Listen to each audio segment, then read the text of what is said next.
Bonjour, je suis Vincent Bouvet du blog initiation-photo.com. Le focus du jour porte sur comment équilibrer la puissance du flash et la lumière ambiante. Je vous explique le mode opératoire. Déjà, décrivons la situation.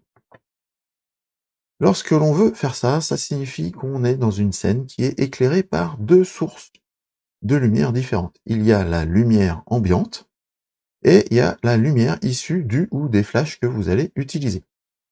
L'intérêt de cette technique est de profiter de ces deux sources de lumière et donc d'enregistrer l'effet de la lumière ambiante et l'effet de la lumière des flashs, sans que l'un prenne le pas sur l'autre de façon exagérée.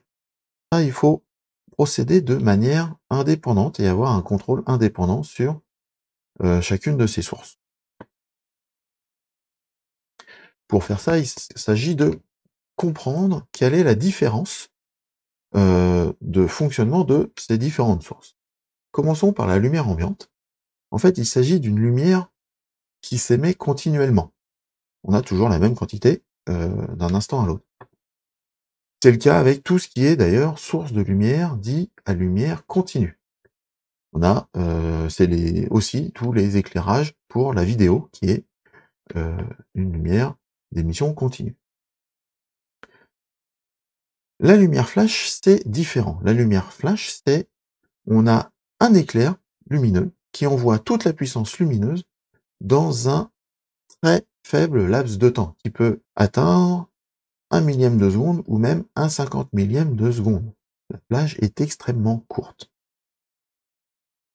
Maintenant que l'on sait cette différence de fonctionnement entre lumière continue et lumière flash, on va pouvoir comprendre quels sont les paramètres sur lesquels on peut agir de façon indépendante. L'exposition en lumière ambiante est réglable par l'ouverture du diaphragme, la durée d'exposition et la sensibilité ISO. Ça, c'est clairement tout ce qu'on a vu depuis le début. Par contre, l'exposition en lumière flash, elle, c'est pas exactement ça. On a l'effet de l'ouverture du diaphragme, on a l'effet de la sensibilité ISO. Par contre, la durée d'exposition, pas complètement. C'est-à-dire que, comme le flash, de toute façon, est extrêmement bref, on a dit entre 1 millième et 1 50 millième, que vous ayez une durée d'exposition d'1 soixantième ou d'1 125e de seconde, de toute façon, toute la puissance est passée, puisque l'éclair du flash, elle, est carrément beaucoup plus faible que cette durée d'exposition. Donc la durée d'exposition n'influe absolument pas. C'est pour ça que il faut jouer sur la puissance lumineuse du flash, ce qui n'est pas possible en lumière ambiante, puisqu'on ne va pas pouvoir régler le soleil, en gros. D'un côté, on a donc l'usage de la durée d'exposition sur la lumière ambiante, et la puissance du flash de ce côté-là. Et sur les deux, il y a la sensibilité et l'ouverture du diaphragme. Le problème avec la durée d'exposition, c'est qu'on est quand même limité avec la vitesse synchro-flash. Parce que s'il est nécessaire de réduire la durée d'exposition au-delà de 1/250e, en fait, vous n'allez pas pouvoir le faire puisque vous allez avoir les problèmes liés à cette vitesse synchro-flash. Pour bien comprendre quels sont les problèmes, je vous invite à revoir le focus du jour dédié à ce sujet. Je ne vais pas refaire l'explication ici. Donc le mode opératoire. En fait, on commence par régler notre durée d'exposition à 1/250e, c'est notre frontière. Et on commence par faire l'exposition correcte de la scène sans utiliser les flashs. On éteint les flashs, on ne prend pas du tout en compte.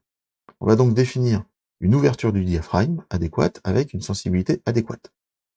Si vous avez moyen de limiter la montée en sensibilité ISO en réduisant cette valeur-là et en augmentant la durée d'exposition, ça c'est possible. Et ne vous en privez pas, c'est pas la peine de monter les ISO si vous avez moyen d'avoir des durées d'exposition plus longues. Une fois qu'on a fait les réglages pour la scène sans l'éclairage flash, et que les réglages sont bons, vous les gardez, vous les fixez dans votre appareil, et vous allumez votre flash. Et là, vous avez deux choix. Soit vous êtes en mode TTL, et là, votre flash va directement déterminer une puissance moyenne nécessaire pour bien exposer la photo et en fonction du résultat que vous allez obtenir, vous allez pouvoir jouer sur la compensation d'exposition du flash pour lui dire: «Je veux un peu plus de lumière» ou «Je veux un peu moins de lumière, émise par le flash par rapport à cette exposition dite, correcte, définie par l'automatisme». Soit vous êtes totalement en mode manuel et de ce fait-là, il faut commencer par une puissance intermédiaire. Donc commencez par d'1/16 de la puissance de votre flash, par exemple, et vous ajustez cette puissance manuelle, soit en augmentant, sa puissance en passant à 1/8, un quart de la puissance, ou en réduisant, en passant à 1/32, 1/64 de la puissance du flash, pour ajuster celle-ci à ce qui convient bien. Ces 2 réglages-là se font de façon successive en fonction des résultats obtenus. Donc, pour faire ces réglages, dits réglages fins, vous allez procéder de cette manière-là. Si la lumière ambiante, elle, est trop forte par rapport à la lumière du flash, soit vous êtes capable de réduire votre durée d'exposition. Faites-le, et c'est bon, puisque ça impacte uniquement la durée ambiante. Par contre, si ça ne suffit pas, parce que vous avez un risque de bouger ou ces choses-là, vous allez devoir jouer sur le diaphragme en le fermant. Sauf que comme le diaphragme joue aussi sur la mesure de la lumière émise par le flash, vous devez compenser la puissance du flash en l'augmentant cette fois-ci. Vous devez amener plus de lumière de flash puisque vous allez en couper une partie avec le diaphragme. Inversement, si la lumière ambiante est trop faible, eh ben, soit vous arrivez à jouer de façon indépendante avec la durée d'exposition et c'est bien. Si ce n'est pas le cas, vous devez ouvrir le diaphragme plus fort et de ce fait-là, vous devez aussi contrebalancer la puissance du flash en la réduisant. Maintenant, ça peut être dans l'autre cas, c'est-à-dire que vous avez bien exposé votre lumière ambiante, mais votre lumière du flash est trop présente. Là, il s'agit donc de baisser la puissance du flash si celui-ci est plus fort, donc, et inversement, si la puissance est trop faible, vous devez augmenter. Petit parenthèse, il arrive souvent que ce n'est pas un problème de puissance qui fait que l'on voit trop l'effet du flash sur une photo ambiante, c'est une histoire de température de couleur. Donc n'hésitez pas non plus à ajouter une gélatine autour de votre flash pour réchauffer ou refroidir la lumière de votre flash en fonction de la température de couleur de votre scène. Toute cette pratique n'est pas forcément très simple à mettre en œuvre quand on ne l'a jamais fait.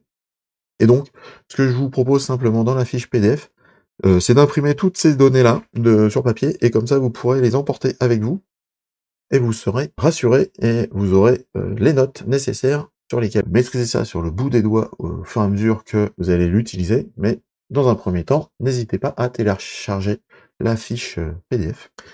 Voilà pour aujourd'hui. Donc si vous avez aimé cette vidéo, je vous invite à la liker, à la partager avec vos amis et à vous abonner à la chaîne YouTube. Moi, je vous dis merci, au revoir et à demain.